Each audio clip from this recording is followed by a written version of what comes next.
Welcome to the Misfit One Lifestyles with Elizabeth Colin. She will awaken and connect with your Misfit One. Are you tired of the ups and downs in your life? Are you ready to live a healthy lifestyle once and for all? We are talking about all aspects of your life. Being fit is not just physical, it's also your mind and soul. Learn how to take steps in your life to move towards your goals. Elizabeth's goal is for everyone listening to the sound of her voice to get fit. Let's get focused, let's get intentional, and let's transform. Now here's your host, Elizabeth Colin. Hey guys, welcome to another episode of Misfit One Lifestyles with your host, Elizabeth Colin, also known as Misfit One, and her T. Ooh-wee! Today's guest is going to be giving us all kinds of information. We have the one and only Dr. Roz Ashford in the house. How you doing? Hey, I am amazing. Thank you so much for having me. I hope I can live up to all the tea that's going to be spilled today. Listen, whenever we talking about black love, there's always tea. Yes. Oh, yes, there he is. There he is. Yes, and you are known, for those who do not know, as the Black Love Therapist. It's so amazing how you are a counselor to people like me. Yes, yes. In a community. This is just awesome. I mean, professionals, the community, leaders, we all come to you on this Black love. Because let's talk about Dr. Roz. Black love is different from other love, ain't right? Yes, Black love is different from other love, in my opinion. Number one, because the Black family is so important right now to everything that's going on in our community. But we've seen a decline in the strength and the structure of the Black community over the years. And so my purpose and my passion is to bring the Black community back together through what we've all been wanting and desiring and seeking, and that is love. And the difference between our love and other people's love is sometimes we allow trauma and previous relationship experiences to get in the way. And so, who better than to help men and restore and strengthen Black love than someone who looks like us? So, that's why this is really important to me. And me too, Dr. Roz. Listen, I'm gonna be like this. You're gonna be my personal therapist today. Y'all know. I get you. Listen, we have my husband and I, we laugh all the time because we always get Black love. Oh, yeah, coming for the Black love. And it's so because he really is my very first Black husband. Really? I have been called the United Nations because I have married everything other than Black. We gonna speak the truth today. Right. This is my tea right here. This is right. See, I'm spilling the tea. I told y'all I was coming. I'm gonna tell you, right? Yes. So I personally feel a difference Yes. in our love. I mean, this is it. I know this is it, but I can tell the difference in the way you had said it so adequately this earlier on, and that, you know, our community, our past trauma, and all that, it does affect our relationship. It does. It does. And so this is bigger than just meeting somebody and going on fun, exciting dates. This is about restoring a generation of people who have become fascinated with love, but are unsure that love is actually for them. And so Black people as a culture, we don't really marry for money. We want to marry for love. Now that's a difference. No shade intended. Yeah, let's go because it's true. It's true. Mhm. Um, we do fall in love for the love of it. The love of love. Yeah, the love of love. Yeah. So can you talk to us about it in that how when you say our culture, it is much, Mhm. much larger than just a husband and wife. And I'm again, I'm speaking from like whenever I'm mad at my husband, or I want to leave, whatever, he's like, we can't because black, I don't care what black people say about our love. I don't care about Yeah. that. Yes. But it's we are role models, people who represent Black love. We are hope, we are faith, we are, you know, every person's dream. I can remember being 11 years old and my cousin, she got married when she was 23 years old to Ricky, who I didn't meet him until the wedding, but I thought he is so fine. Ricky, And so watch them, their marriage grow. I've babysit their kids and just growing. I want that. Like, it's not just a fairy tale, Cinderella, or a Disney movie. It's like we want that Black love. And so when you find couples that represent that, they do become mentors almost for love. yes. Look, yes. Let's break it down though, Dr. Roz. I Yeah. love how you say we want to have um a role model, an inspiration. Mhm, And why mhm, is it so I mean so different from other communities? Why is mhm. that we are so happy? I mean we Yeah, happy when we see black couples together. Happy. we uh, we celebrate them like people celebrate at football games. Like we are Yeah. rooting for everybody because we don't see it, right? Some of us grew up in homes where there was a single parent, a mom or a dad trying to hold it down and assume the position of every role. And so we get excited when we see a couple it's almost like they're instinct, but they're really not because there are really a lot of amazing couples who have been married for years and their marriages are really solid, what we refer to as the masters of relationships. But there's a lot of disasters out there that when we see them and when we hear about them, we're like, it's always refreshing to see people who are actually doing it well. And so for Black people, community, period, is just important to us. And if community is important to us, then we understand that, it starts with raising healthy children, but it's hard to raise healthy children if the home environment is very toxic. And so that's the goal of restoring love between a partners, between a man and a woman, so that we can be able to really strengthen family and then in turn strengthen our communities, strengthen our businesses. How many of us have had to pause on our workflow because we're stressed out because the relationship is not going right?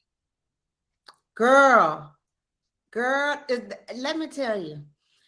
Hmm. I I think that is important that you made that point Yeah. because if we not right, that you can't get it together. I got a press conference today. I'm off. I'm this because you're not right. Mhm. And why is that? That's okay. Stress, first of all, side stress is hard. But if you're stressed and then you're coming home stressed and you don't know how to handle your stress, then the whole marriage is and relationship is just a hot mess. And the energy growing up in a household like that, and I didn't. I grew up in a household with my parents. They are still with me today. They've been married for 50 plus years. They are my role model of Black love. Yes. But yeah, but seeing people and hearing about people who grow up in those environments, they come back into the therapy room and they're always sharing with me their experiences. And always goes back to my mama and my daddy and the problems with my mama and my daddy. So I'm like, wait a minute, while I'm trying to work with kids and help repair them, Let me just go to the source. Mama and daddy. This is so good to me because when we have um, therapy, first of all, as a couple, uh, Mm-hmm. our therapy looks different Mm-hmm. Mm-hmm. because I think you said it earlier, our issues are different, our community, our trauma, our past things. So when Yeah. we were talking about Black love, um, Mm-hmm. and everybody who is listening out there, can you give them a little snippet of hope Mm. A snippet of hope. in a Or- relationship with Black love? Because it's for me, I'm not gonna lie. I mean, me and my husband has been together a long time now, Yeah. and we Mm-hmm. got together, but it was hard. Yeah. So here's the thing. Your expectancy creates your outcome. And if you believe that I'm never going to find love, I'm never going to meet somebody, all men are dogs, or women are just here to play and get my money, guess what? That is going to create the outcome. Okay. So, in everything that we do, we must first start with our belief system that this is possible. And you have to create that expectancy and you have to really speak up for what it is that you want. Put your desires out there. This community is very faith based. And so we believe in faith and we believe God to help us with our bills and pay my car note and give me this job. But then when it comes to love, why does that seem so impossible when it's just another desire, another request? And so my whole life, my friends might have called me this kind of hopeless romantic because I just love the idea of love. But I truly believe that that is what has created such a level of optimism in me and ultimately led me to choosing my right partners, like somebody who feels at home. And I could have said this person doesn't exist and he will never exist as long as I say that he does not exist. Wow, listen, that's the power of the tongue right there. That is the power of Okay. the tongue because Mhm. I really believe what you put in is what put out. So if you Yep. want something good, you only be around good, you Mhm. talk good, you all that, and then it Yes. is what it is. So let me ask you this. Yeah. Seeing that, saying that you get what you believe, basically, you know, Mhm. uh, Yeah. I find that you are 100% correct. I look back at my friends who I've been married four Mhm. times. First of all, I've been married Mhm. four. This is my fourth, and Mhm. I always say I don't really believe in marriage. Obviously, that's not true. I've been married four times. That's right. Yeah. Here we are. Which is craziness, right? But what I do Mhm. know is that when it comes down to our love, our love, Mhm. it is based off of what we created for ourselves. Oh, 100%. Because 100%. you just said that, and it made me think of my husband. We first got together. I wanted this, and I want this, and I want this. And Mhm. my husband Mhm. would say, and I could talk about him because he don't listen. I'm just saying he don't ever listen to my podcast. So if he ever Please listens, don't listen today. it's Hello, hubby. all bad. But his mom would say to him, because he would say, you don't know what a good marriage is. You've been divorced 3 times. You don't know. And Yeah. oh, Mhm. I might not know. But his Mother Mary, thank you, God, who rests her soul, said, you ain't gotta know what it is, but you know what you want That's right. and what it looks Yeah. like to you. So you basically just said that. Yeah. Mhm. Mhm. Yeah. And knowing what you want, you find that from a lot of times what we don't want. And so at this point, we are really shored up. And if we're really in tune and aligned and listening to ourselves, then whatever past experiences that we have would not take us off of our path. but even give us more clarity to walk the path that we're really supposed to be walking towards that person or towards that place. Wow. How can we stay connected with you? Oh, okay. So you can definitely come to my website. I live at rosalindashford.com. And then social media is at Rosalind Ashford. Right, right, right. Because you are such an inspiration to us because it's so important that we have a therapist, like you say, that Yeah, looks like us and can understand what we're going through. And yeah. I I want to get in a little deeper and talk about our past trauma and Hmm. mental illness that affects us. Um, Yeah. can you talk to us a little bit about that? So are we talking in terms of how that affects relationships, or are we Relationship talking in terms of, okay, sure. in relation. So in terms of trauma, in the past, couples would say there's something wrong with you. You need to work through your stuff or your shiznizzle. Okay. So they would send that person to therapy, and then they would unearth all of these, traumas and childhood things that they've been through, and they would try to fix themselves.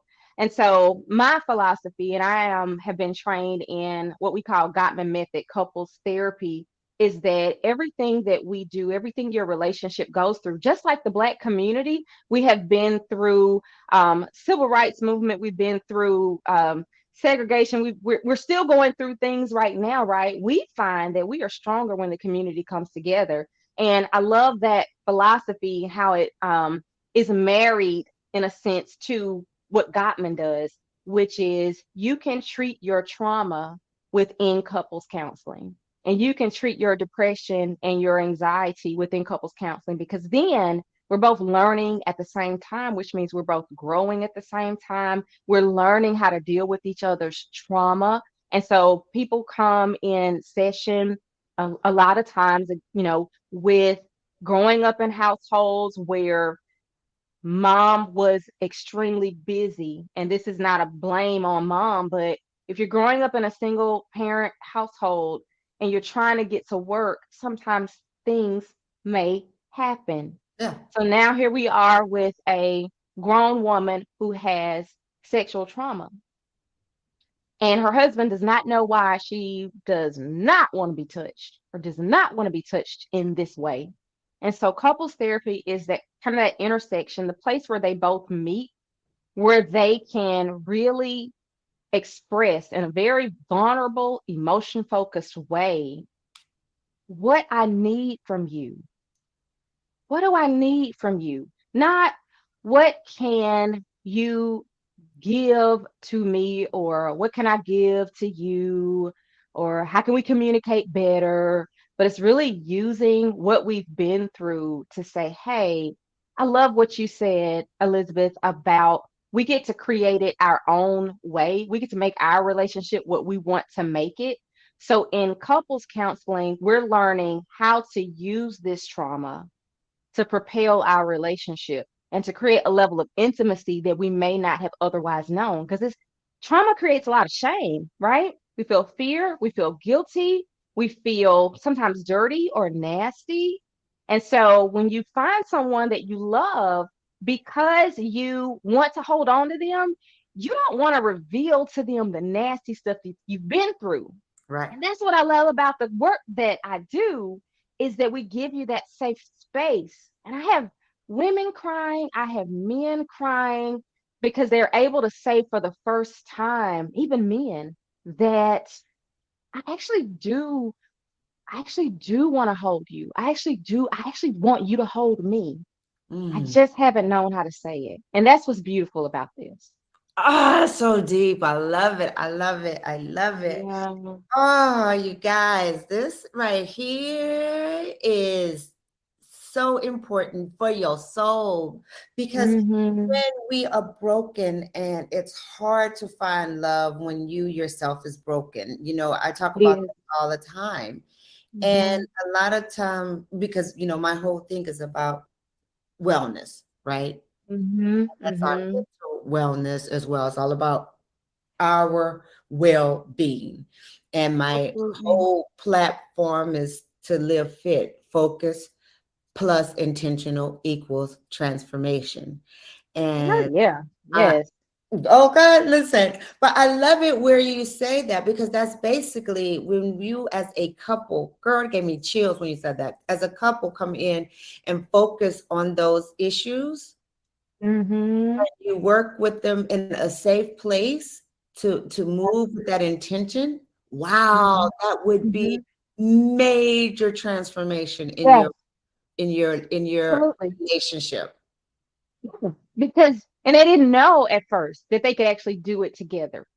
Right. And so there's a lot of blaming going on in relationships that so and so has this problem and they need to work on it. And all it does is create more division and more alienation in the relationship. And then they learn that what we really want to do is walk this path together. And that would mean that if somebody has a issue, it doesn't matter. The thing that creates healthy relationships is when the couple has this sense of we-ness and team, and they have this shared meaning in their relationship with their partner. It doesn't matter if I'm experiencing addiction, pornography, work stress, anxiety, any of that.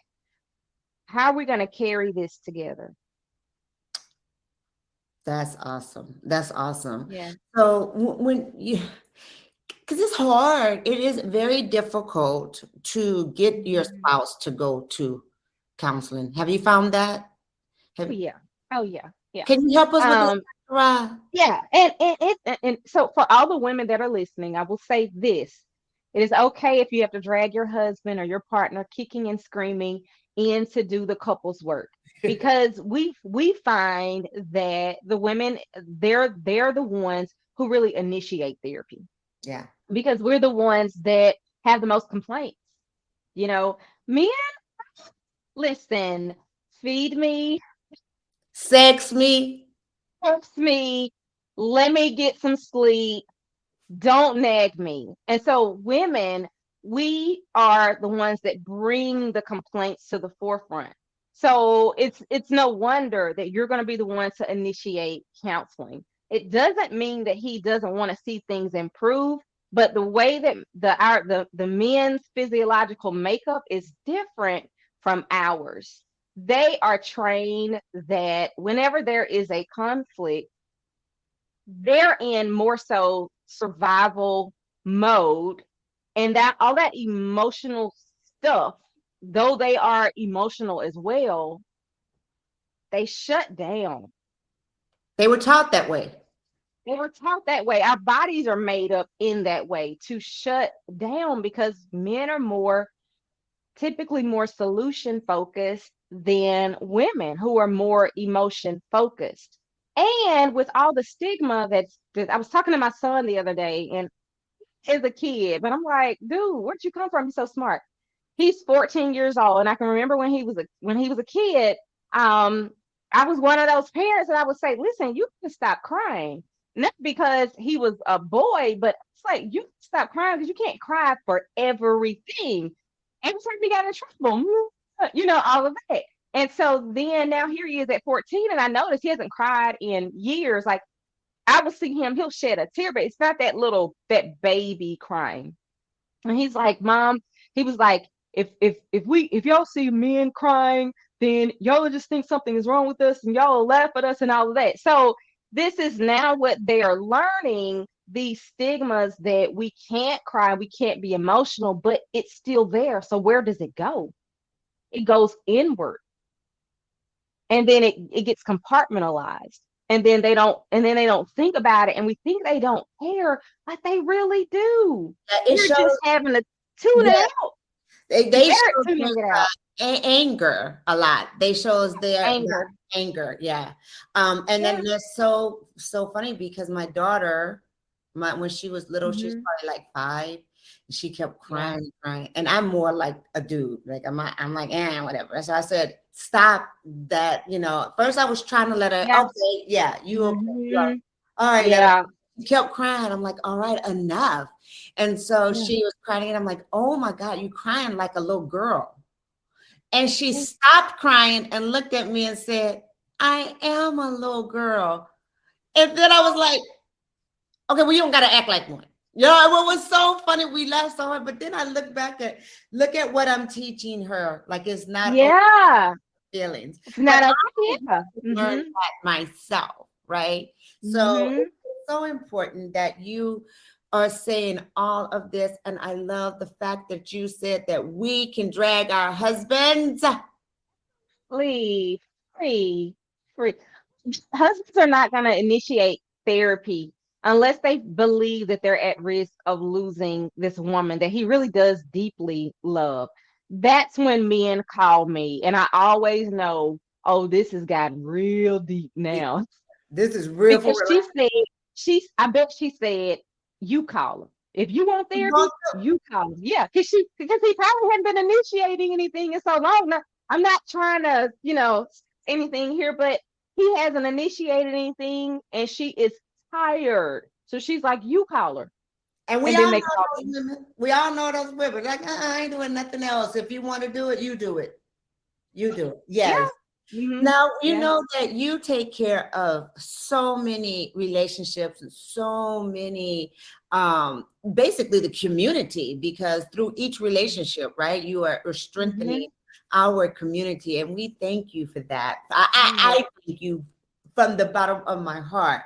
But let me ask you, Dr. Ross, how do you take care of yourself? What does your self-care look like? Ooh. I do a lot of self-care. I'm seeing clients 4 days a week. So I have a very strict boundary that on Fridays I don't see anybody. I just do phone consultations. So if you're interested in that, holler at me later. But I really invest in a lot of rest. I go to bed around 9 o'clock.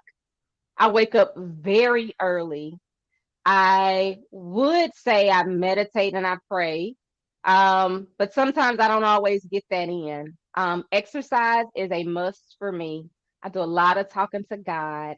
I do a lot of reading, and I have a very small, like my circle is this tiny. I don't know if people can see it, like a little A bitty, real little a lowercase o.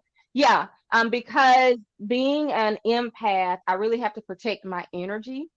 So I don't allow a lot of people to get in my space, even though I'm very bubbly and I love talking to my clients. I love that one-on-one deal.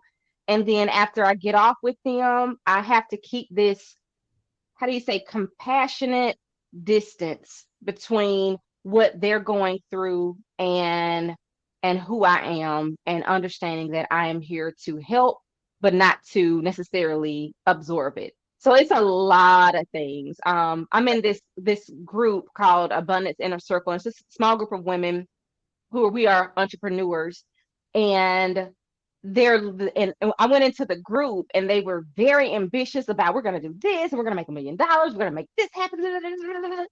So then I live life kind of in a slow lane because, coming from a failed marriage myself and trying to like make that money and do all that, I was like, I don't want that life. Like, I just want to like deal with the ease and flow. But when I got into the group, like my energy got so rattled that I just started taking off running too. Like, okay, what to do?